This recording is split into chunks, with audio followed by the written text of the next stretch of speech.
On January 30th, 1976, President Gerald Ford, a man who had never won a presidential election, appointed George H.W. Bush as the 11th director of CIA, a man who, on paper anyways, had never worked for the agency.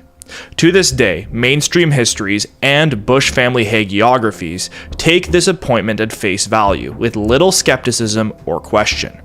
Otherwise respected historians and biographers simply report that George H.W. Bush, or as he was known to his friends, Poppy Bush, a former congressman from Texas and ambassador to both the UN and the People's Republic of China under Nixon, was for whatever reason chosen by President Ford, Nixon's successor, to be his spy chief in the last year of his presidency.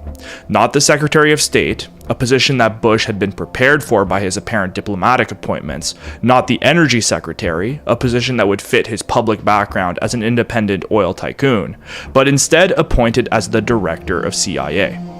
The CIA, a notoriously insular and rarefied organization, had not had an outsider as director since the Kennedy and Johnson presidencies, when businessman John McCone was appointed as director by JFK in late '61 to replace the ubiquitous Allen Dulles after the whole Bay of Pigs fiasco. John McCone, largely a lame duck director that never truly had control of his agency, was eventually replaced by a Navy man, William Rayborn, by LBJ, before quickly opting to return to the CIA to their original masters, in the form of elevating agency veteran Richard Helms to the top spot in the last half of his presidency. Although official histories portray CIA Director Bush as a John McCone-type outsider, the reality is almost certainly the complete opposite, as I'll argue throughout this documentary. Future President George H.W. Bush's connections to the CIA date back as far as the early 1950s. Although he was likely tapped as a young man out of Yale for intelligence work, Bush would make his name known during the anti-Castro operations, starting with the Bay of Pigs and remaining an agency asset throughout the CIA's Caribbean operations in the early 60s. During this period, Poppy Bush served as an emissary of sorts between the Yankee world of Wall Street, embodied by his father Prescott Bush, and his well-established friends, and the world of the cowboys in the rising state of Texas, dominated by the energy sector, independent wildcat billionaires, and a private intelligence web to be tapped by Langley. Understanding and deconstructing George H.W. Bush's pilgrimage to Texas and his rise as a transplant cowboy helps illuminate the national reorientation that was taking place during the 1960s and ultimately into the 1970s. So today, more than ever, welcome to Eyes Wide Open, and let's roll that intro.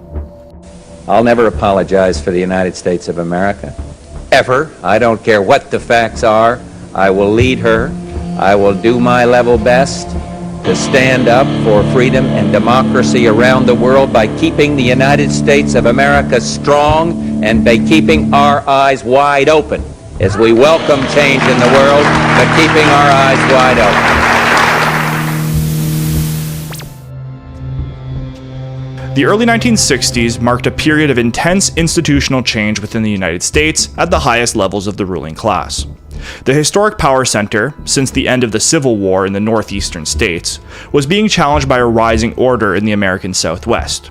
The increasing U.S. domestic dependence on oil reserves in the Sun Belt, mostly in Texas, and the subsequent establishment of massive defense contracts in the vast deserts of the West, marked the ascendancy of the Southwest as the new promised land for post-war American capitalism. This transition period southward has been colloquially termed the Yankee Cowboy War, or in other terms, a temporary rearranging of institutional power away from the northeastern Yankee class towards the southwestern cowboy class.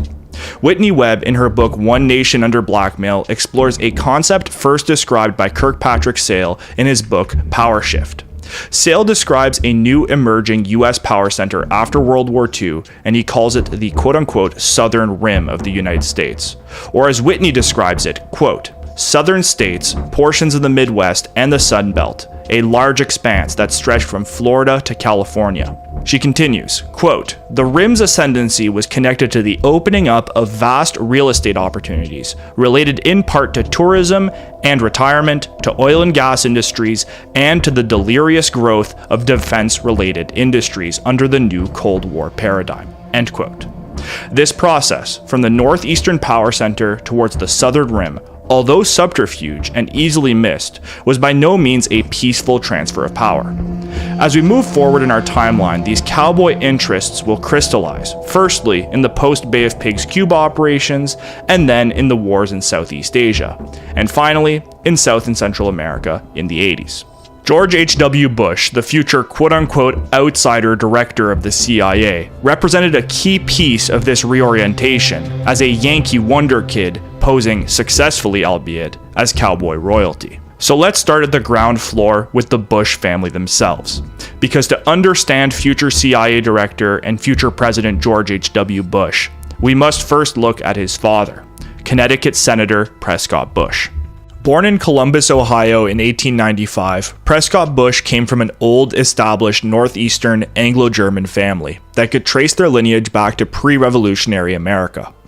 Prescott's father, Samuel Bush, Poppy Bush's grandfather, was a steel company president who during World War I served as the chief of ordnance, small arms, and ammunition of the War Industries Board, a pretty substantial position within the growing military industry. There, Sam Bush helped coordinate steel shipments to major weapons manufacturers during the Great War. Although a successful businessman, before the interwar years, the Bush family remained big fish in a relatively small pond, still relegated to the foundries and factories of the future Rust Belt. It would be Sam Bush's son, Prescott, the father of the future CIA director and president, that would bring the Bush family out of the Midwest and towards the upper echelons of Yankee power, otherwise known, of course, as Wall Street. Prescott Sheldon Bush followed not in his father's footsteps, but his grandfather's, James Smith Bush, by attending Yale College in 1913. There, Prescott would join the Skull and Bones Society, the oldest and most prestigious of Yale's constellation of secret fraternal orders. Prescott's spy president's son George H.W. and presidential grandson George W. would both later be inducted into the secret club. And of course, it's no secret that Skull and Bones was a popular entryway for future spooks into the cult of intelligence. Prescott was instrumental in building not only the Bush family's legacy at Yale, but also the mythology of the Skull and Bones Society itself. He allegedly, according to Bonesman lore anyways, took part in the raiding of Native American hero Geronimo's tomb in Fort Sill, Oklahoma, to steal his skull, which remains the enduring perverse relic of the order to this day. It should be noted that the authenticity of the alleged Geronimo skull in the Skull and Bones tomb remains in question, but the story of Prescott and his buddies digging up a grave in Oklahoma is considered real by historians. Prescott ultimately graduated from Yale in 1918 and served at the very tail end of World War I in an Army artillery unit. By 1919, Prescott was back in America, where he would truly cement the Bush name into the annals of the Northeastern aristocracy. Now, it's no secret that Prescott Bush was considered by some of the old Brahmin families of New York and New England as a somewhat mediocre man whose only accomplishment was in marrying well. Although murmurs of his mediocrity were quickly extinguished by his cunning and indiscriminate abilities as a Wall Street banker, it is undeniable that Prescott Bush married his way into his position in the upper echelons of American capital. In 1921, Prescott married George H.W. Bush's mother, Dorothy Walker, the daughter of renowned banker and Eastern old boy George Herbert Walker, who would shortly after the marriage be appointed president of W.A. Harriman & Co. Bank. Harriman & Co. was of course the namesake bank of the Democratic Harriman family, the illustrious railroad tycoons. Even before he was hired to the firm by his father-in-law in 1926, Prescott Bush had been classmates with Roland Harriman at Yale and had been a member of Skull and Bones alongside both Roland and his older and probably more famous brother W. Averell Harriman during his time there. W. Averell Harriman, of course, would go on to become a titan within Democratic Party politics, serving as President Truman's Secretary of Commerce in the crucial post-war period from 1946 to 48, and would be elected governor of New York in 1955, serving only one term. Averell Harriman would remain a key foreign policy advisor to presidents all the way up to Lyndon Johnson. Harriman & Co., the bank, became a veritable meeting ground for future top Yankee bureaucrats. Russ Baker, in his fantastic book Family of Secrets, which I'm pulling extensively from for this history, notes that alongside the Harriman brothers and Prescott Bush, future Truman Secretary of Defense Robert Lovett was also a partner at the firm. Interestingly, the Lovett-Harriman connection actually went back one generation earlier. The Lovett family from Texas had connected with the Yankee Harrimans through Robert Lovett's father, none other than Robert S. Lovett Sr., of course, who could have guessed, who had actually been the president of the railroads owned by E.H. Harriman, the Harriman brothers' father. Therefore, it was likely through this familial connection through the fathers that, say, a man like Robert Lovett Jr., Truman's future defense secretary, got his job earlier on at Harriman & Co. Bank in the 1930s. Essentially, in other words, nepotism ran rampant throughout these New York banking circles. I also have a personal theory wherein I believe that Robert Lovett, who was a fellow banker of Brown Brothers with Prescott Bush, may have been the one to suggest to the elder Bush to send his son, George, out to Odessa, Texas after he graduated from Yale in 1948. This to me is the clearest link between Prescott Bush, I'll remind you an arch Yankee, and the state of Texas, a state that he otherwise had little relation to. That's my theory anyways. What's important to note about the high-profile names at Brown Brothers Harriman is that this was the world that Prescott Bush was inducted into, through his opportune marriage into the very upper crust of the elite, the true creme de la creme of the American ruling class in New York City. In 1931, after the great stock market crash, Harriman & Co. merged with fellow Wall Street white shoe bank, Brown Brothers, to form the now infamous Brown Brothers Harriman. Brown Brothers Harriman is maybe most known today as one of the key U.S. banks that dealt illegally with German industrial interests throughout World War II. Prescott Bush was not excluded from these dealings, as, according to Joseph Trento in his book Prelude to Terror, Prescott Bush personally managed one of Brown Brother Harriman's most significant clients in Nazi Germany, that being Fritz Thyssen's significant steel interests. Vital to the German rearmament effort, Thyssen's United Steelworks boomed in interwar Nazi Germany. Prescott Bush, a true banker's banker, helped Thyssen squirrel away his war profits using a Dutch shell bank under the New York-based Union Bank Corporation, a bank which Bush served on the board of from 1934 onwards. This was Prescott's golden era of Wall Street success, with Trento noting that by 1942, on top of Brown Brothers Harriman, he served on the board of directors of, among other companies, CBS, Pan American Airways, Prudential Insurance, the United States Guarantee Corporation, and Dresser Industries, a firm that would become instrumental to the rise of his son, future CIA Director Poppy Bush. By 1942, following the US's entry into World War II, on the side of the British, the Union Banking Company was investigated by the Roosevelt administration under the Trading with the Enemy Act for their ongoing banking activities with Nazi industrial concerns. Regardless of the investigation, which did not lead to any substantial penalties, the Brown Brothers Harriman boys made out like bandits, profiting from the German rearmament and later profiting from the war itself. This episode is emblematic of the fundamental nature of the Yankee ethos. Although I highlighted Prescott Bush's role in financing the rise of Nazi Germany, all the partners at Brown Brothers Harriman were involved at some level. Maybe most guilty was future Secretary of Commerce W. Averell Harriman, a lifelong Democrat and outwardly anyways, a loyalist to the Roosevelt administration. Averell Harriman went from working with Bush on securing Thyssen's steel profits to acting as the main architect of the British and Soviet Lend-Lease program from 1941 onward in the Roosevelt administration. The Lend-Lease program envisioned by Harriman, in simple terms, worked to allow U.S. defense contractors to offload surplus supply to the U.S. government, which then worked to ship this war material, free of charge, to most prominently the UK and the Soviet Union to support the war in Europe. Remember, the US was mainly engaged in Asia at this time, which meant that the Soviets and the British were still fighting a two-front war with the Battle of Britain and the Eastern Front. The Lend-Lease program was framed as a way for the US to support the war in Europe without committing manpower at that time, prioritizing instead the war in Asia against Japan. This war in Europe was of course fought against the German regime, that Averell Harriman's namesake bank was still, until 1942, providing financial services for. This type of cyclical war profiteering, where the only allegiance is to capital, exemplified the nihilistic drive of Yankee finance capital, capital, especially during wartime. Ideology was trumped by greed, and both the Soviets and the Nazis were tolerable to these financiers as long as a buck was to be made. Brown Brothers Harriman was staffed at the highest echelons by both Democrats, such as the Harriman brothers, and Republicans, such as Prescott Bush, exemplifying as well how at the highest level of the capitalist hierarchy, party differences appear to evaporate in favor of continued profits and class solidarity. Interestingly, as we will see, this political ambiguity at the highest levels would also manifest itself in cowboy circles in Texas, especially where Democrat and Republican labels meant very little.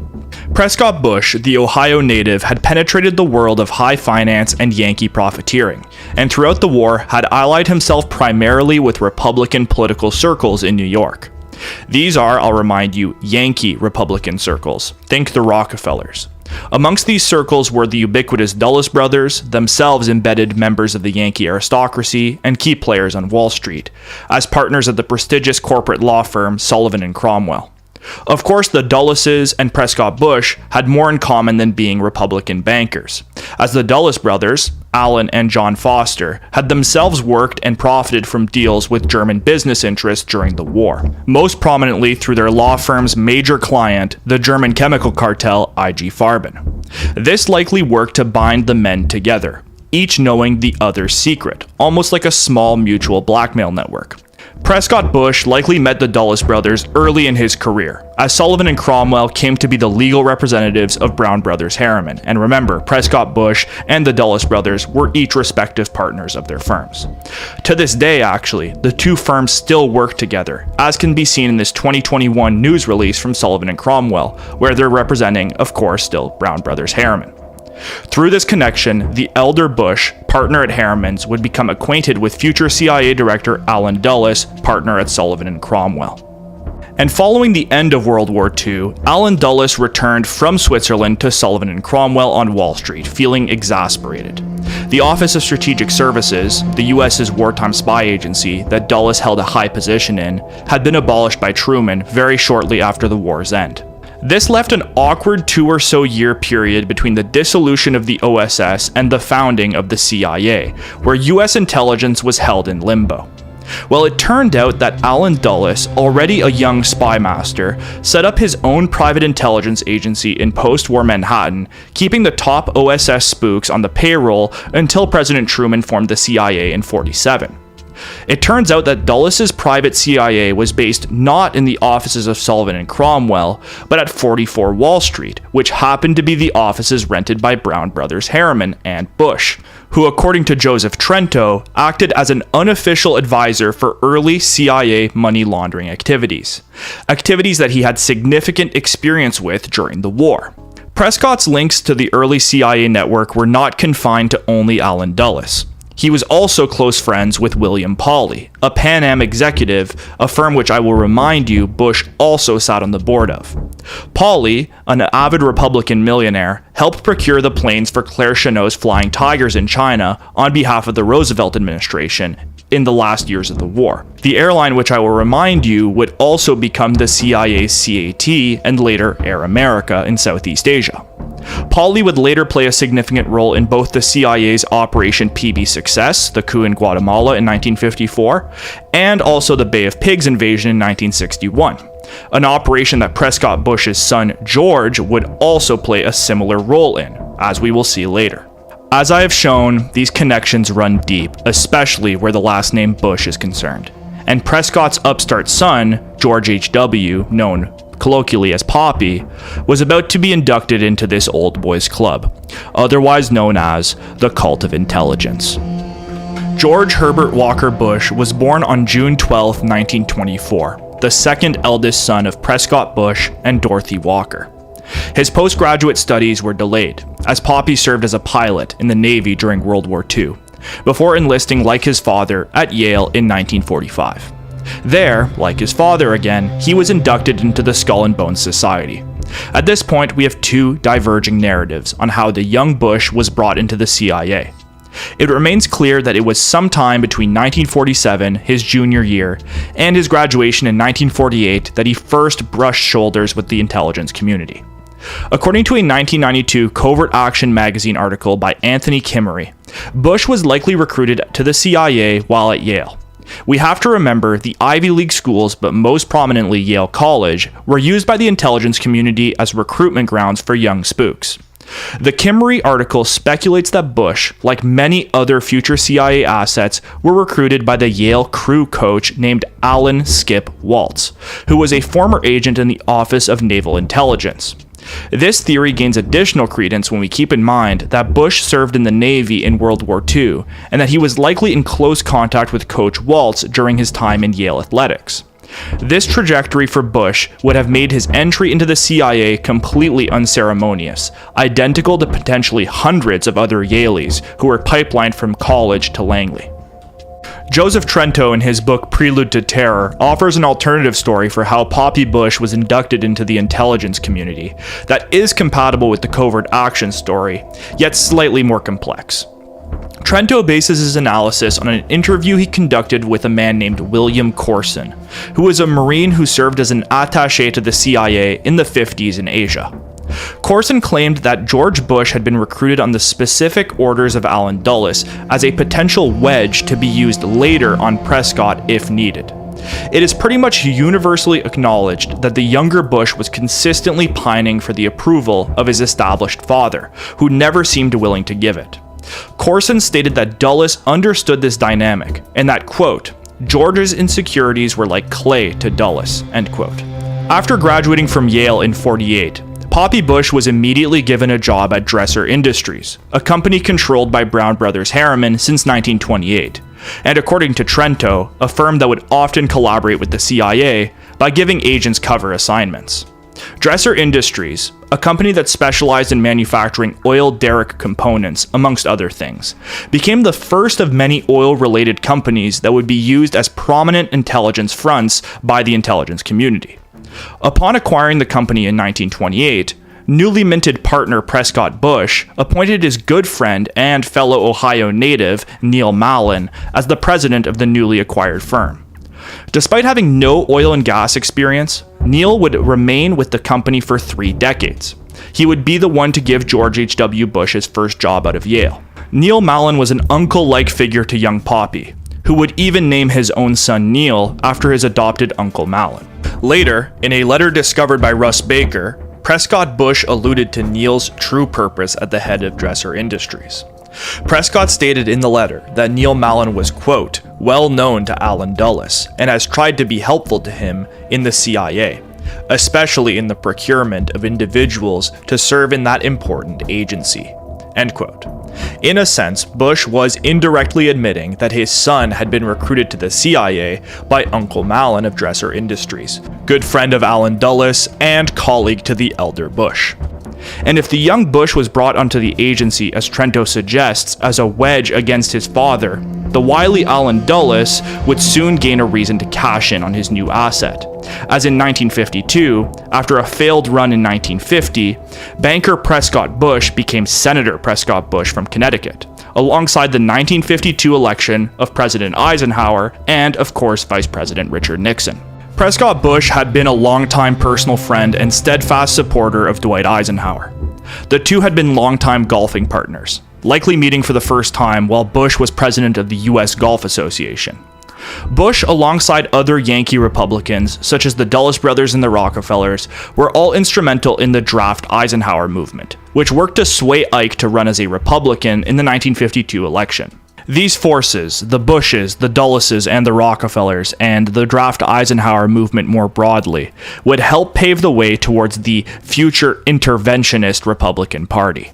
First under Richard Nixon's presidency, and then the rise of the neocons birthed in the Nixon White House, and then given substantial power under Gerald Ford's presidency, and finally let loose under the 2 Bush presidencies at the climax of American interventionism.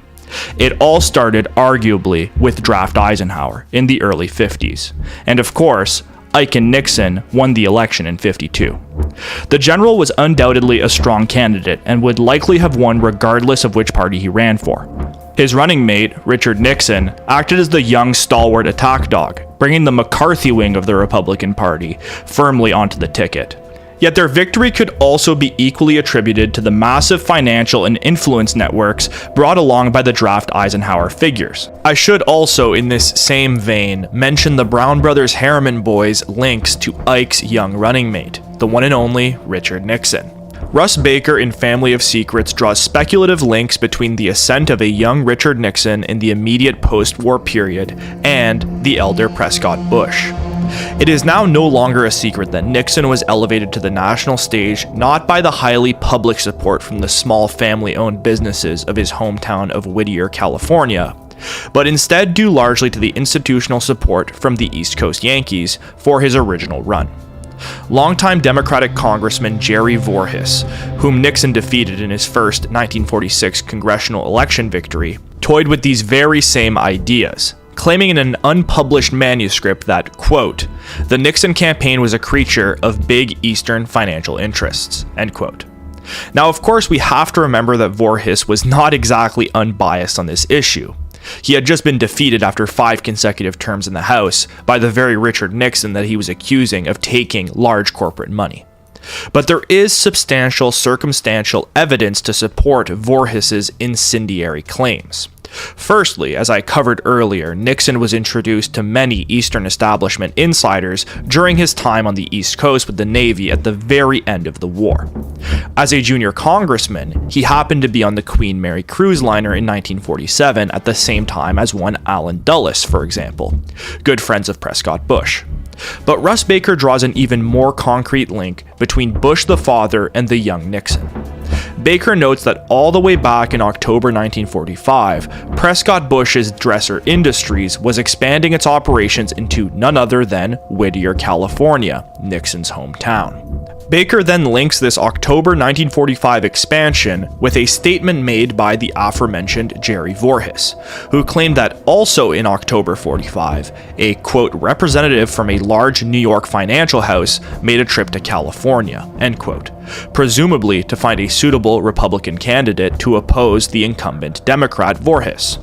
As Russ Baker implies, could this quote-unquote representative from a large New York financial house have been Prescott Bush himself? Or maybe it was Uncle Neil Mallon, the new president of Dresser Industries. Either way, Congressman Nixon and future Senator Prescott Bush would appear close in the upcoming years, even posing together for a now infamous photo of the two wearing matching Panama hats. Looking at this photo closer, it almost appears that the elder Bush is telling this young Nixon, we made you, it's time to get to work, but that's just my interpretation.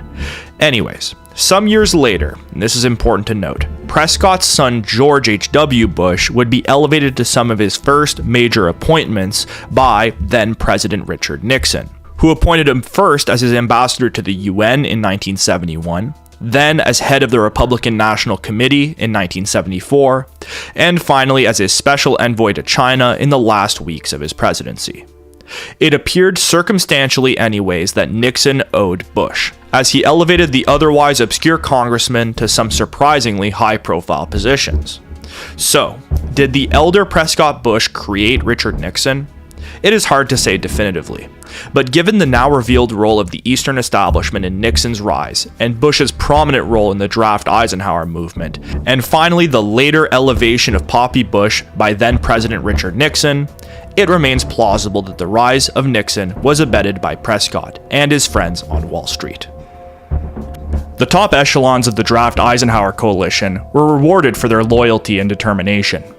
John Foster Dulles was given Secretary of State, while Deputy Director Allen Dulles was eventually given the directorship of CIA in '53. Nelson Rockefeller was brought in as a special advisor to the president in the first half of his presidency. Even men like Robert Lovett, the Brown Brothers Harriman Texan turned Secretary of Defense under President Truman, was eventually given a position in the Eisenhower administration as a member of the newly created President's Intelligence Advisory Board, created by Ike in 1956. The PIAB remains one of the most unaccountable and opaque pieces of the U.S. intelligence apparatus, serving as a completely independent in-house intelligence board accountable only to the president. Their official function, according to the White House website Archive, is to provide, quote, the president with an independent source of advice on the effectiveness with which the intelligence community is meeting the nation's intelligence needs, end quote. In other words, the PIAB was created as an independent group of presidentially selected operatives that were allowed intimate access to the inner workings of the intelligence community. Robert Lovett, Prescott Bush's colleague, was awarded a seat on the very first iteration of this board in 1956. Alongside Lovett on Eisenhower's board, interestingly enough, was the fellow PIAB member Joseph Kennedy, father to JFK and RFK. Much has already been said, including by myself, about JFK potentially being tipped off about the Bay of Pigs invasion planning taking shape at the end of the Eisenhower presidency while he was running for president in 1960 against Nixon. Joseph Kennedy's presence on Ike's President's Intelligence Advisory Board could plausibly have led to the leaking of the Cuban invasion plans to the JFK campaign, as has been speculated by many researchers before. Anyways, this was all a digression, but I promise it was a relevant one. This unelected and uniquely unaccountable body would later be used by future presidents, and maybe most prominently by both Poppy Bush and his son George W., as a largely invisible vehicle to inducting friends and close associates into the intelligence bubble, without going through the cumbersome CIA or Pentagon bureaucracies. An often overlooked body that remains almost completely untraceable to this day. But there is surely significance to these appointments, such as figures like Robert Lovett and Joseph Kennedy, for example. But we'll keep coming back to it, especially in regards to Poppy. And of course, while talking about the Eisenhower years, how could we forget Prescott Bush, one of the old general's most prominent supporters, who of course won a Senate seat of his own in 1952. But this is not where Prescott's good fortunes would end. No. The elder Bush, who I will remind you was a junior senator at the time, was given a seat on the coveted Senate Armed Services Committee, the main body that oversees legislation relating broadly to security, the Department of Defense, and intelligence. From there, he was appointed to the Oversight Subcommittee, the main civilian apparatus that oversees the activities of, amongst many other agencies, the CIA, or in other words, Allen Dulles' fiefdom. I should also note one more interesting connection before moving on. During Prescott's 9 years as a senator and nearly decade serving on the Armed Services Committee, he was mostly serving under the chairman of the committee, Democratic Senator Richard Russell Jr., who chaired the committee from 1951 to 53 and then again from 1955 to 69, before then being appointed to chair the equally prestigious Senate Committee on Appropriations from 1969 to 71. Now, I bring up Senator Russell here, who I must note was an early supporter and ally to Senator Lyndon Johnson from Texas, because he would reemerge in 1964 as one of the members of the Johnson-convened Warren Commission, which was the official investigation and cover-up of the murder of JFK. Interesting with this context to note Richard Russell's working relationship with Prescott Bush, a close friend to future fellow Warren Commission member Allen Dulles, and father to future CIA Director Poppy Bush. And since we're on the subject of the Warren Commission, I'd be remiss if I did not mention that Congressman and future President Gerald Ford also served on the Warren Commission, and I will remind you, of course, that President Gerald Ford was the one to elevate Poppy to the CIA directorship during his presidency in 1976. In summary, the connections between Poppy Bush and the investigation of JFK's murder are numerous and wide-reaching. But for now, we need to return to his father, Prescott Bush. And it goes without saying that the elder Bush's role on the Senate Armed Services Committee put him at the highest echelons of power, and represented his peak in political influence. If we assume that Allen Dulles had recruited Prescott's son George in the preceding years, it was time for Dulles to cash in on his retainer, now that Prescott was holding the levers of power over his coveted spy agency. Of course, Prescott Bush and Allen Dulles were largely aligned ideologically, but the spymaster knew that additional control never hurt. On April 10, 1953, only 2 months after taking the head job at the agency, Allen Dulles convened a meeting with Neil Mallon, the president of Dresser Industries, and his star new recruit, one George H.W. Bush, to discuss a quote-unquote pilot project in the Caribbean. Coincidentally, or maybe not so coincidentally, a couple of weeks earlier, the young George Bush and partners would found Zapata Petroleum in Midland, Texas. He was 29 years old and had no previous experience in oil exploitation. Thank you all as always for watching, and if you are watching this on the day of the release in 2024, Merry Christmas, if you do celebrate. Otherwise, I hope that you are spending today with family and loved ones in peace and happiness. Please, if you enjoyed today's video, leave a like and a comment down below, letting me know what you thought, and as I always say, it helps a lot with the algorithm. The video you watched today first aired to my Patreon subscribers on October 9, 2024. I would not have been able to dedicate the time and effort away from friends and family producing this video without their generous support. Patreon supporters get all the videos from the upcoming season early, before they premiere here on YouTube. On screen now are the names of my producer tier patrons. As you know, when you watch Eyes Wide Open on YouTube, it is always ad-free. I do not make any money off of YouTube ads, which allows me to say what I want and not worry about keeping my content within the confines of YouTube's stringent monetization policy. That said, I am completely dependent on individual support to do the work that I do. So to Patreon supporters, more than ever today, thank you. So that's it, folks. That was Season 2 of Eyes Wide Open. Although we are done with the weekly uploads for now, I do have more in store for you in the first months of 2025 here on YouTube. I do hope to upload the 2 remaining parts of the Bush series sometime soon, but the release dates will remain a surprise. Although I do expect that they will come out in the first quarter of this upcoming year. It shouldn't be too much longer. So I guess as one final word, thank you all for watching all these Season 2 videos. It really means a lot, and all of your positive and negative feedback has been really valuable. I will take this opportunity though to ask one final time for you to all leave down below what your favorite video of this season was. Maybe as well, is there anything you'd like me to cover in the future, or what are you most excited about coming up in Season 3? I always value your feedback. So as always, thank you for watching. I hope you have a great end of your 2024 year if you're watching this presently. And remember to always keep your eyes wide open. Take care. I'll never apologize for the United States of America. Ever. I don't care what the facts are. I will lead her.